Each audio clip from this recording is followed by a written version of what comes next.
The name Roberto Baggio evokes a unique set of emotions in those who followed his career. A sense of opportunity lost, of something just out of reach, and an injustice that a talent so great was not decorated with more trophies. Yet these emotions are exactly why Roberto Baggio is revered and remembered differently to his peers. To those who weren't there for the ride, Baggio may be remembered for one unfortunate moment. But this is a story of why his career was so much more than that moment, a story of why Roberto Baggio is a football icon. Baggio shone during the 1990 World Cup held in his home nation of Italy, scoring a wonder goal in the group stages against Czechoslovakia.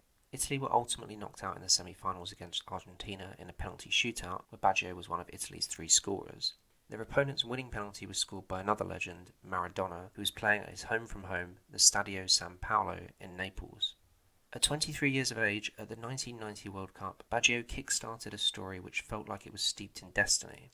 That Baggio's place was with the Azzurri on the world stage. Near the start of his career, Baggio suffered a serious injury in damaging his cruciate ligament, an injury which would haunt Baggio for the rest of his career. Another serious knee injury interrupted his 94-95 season, in which Juventus lifted the Serie A trophy despite losing Baggio for half the season. His journey wasn't without challenges, of which his injuries were just one. His transfer from Fiorentina to Juventus just prior to the 1990 World Cup elicited a furious response from the Fiorentina fanbase, who rioted in the streets in protest, even throwing Molotov cocktails, with many being injured as a result. The weight of expectation brought by visceral fan reactions such as these must have weighed heavy on the mind of Baggio. Along with his injuries and the weight of fan expectation, the third major challenge which would follow Baggio throughout his career was the lack of support he found from his coaches.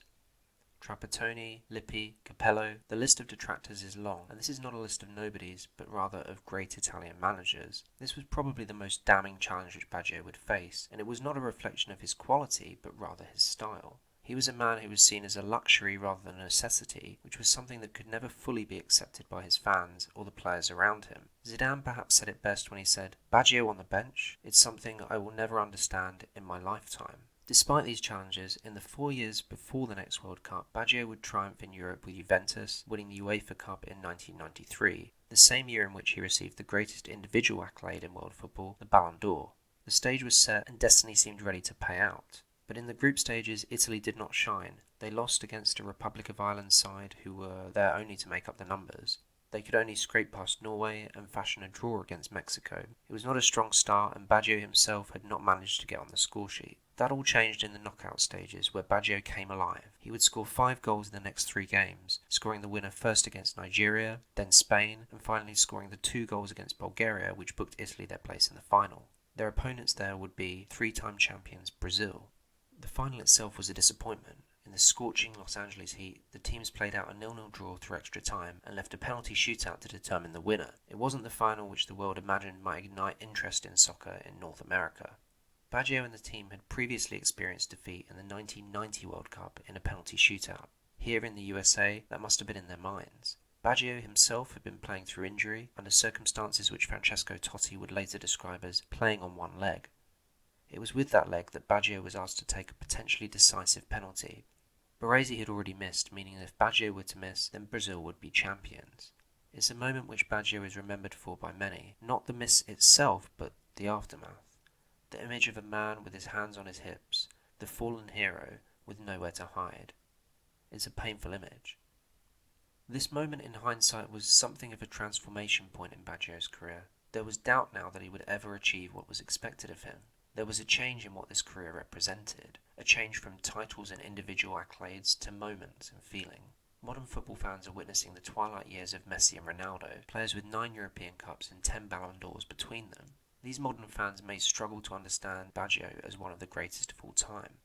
After the 1994 World Cup, Baggio would win 2 Serie A titles and the Coppa Italia. These, along with the UEFA Cup win with Juventus, would represent all of the major trophies that he would lift.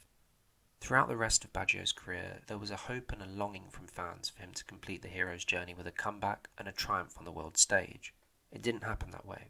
Baggio did play in the 1998 World Cup, but his playing time was cut short due to the wealth of attacking talent available to Italy by this time, including a young Del Piero who was seen as something of a successor to Baggio. Fans campaigned and petitioned for Baggio to be included in the 2002 World Cup squad, but these calls fell on deaf ears.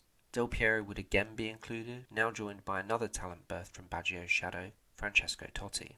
Italy would not triumph in these World Cups, and 2006 would be a step too far for Roberto Baggio, who would retire in 2004.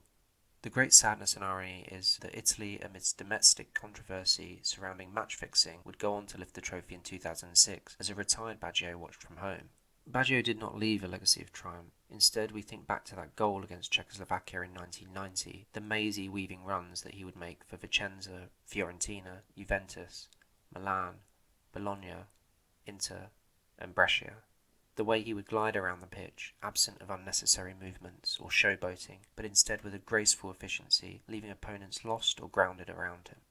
It was a career studded with these flashes of beauty and brilliance, right to the end at a less glamorous team, Brescia, where he would bring dreams to those not blessed with the riches of Juventus and Milan. A moment at Brescia which bookends his career came against his old club Juventus.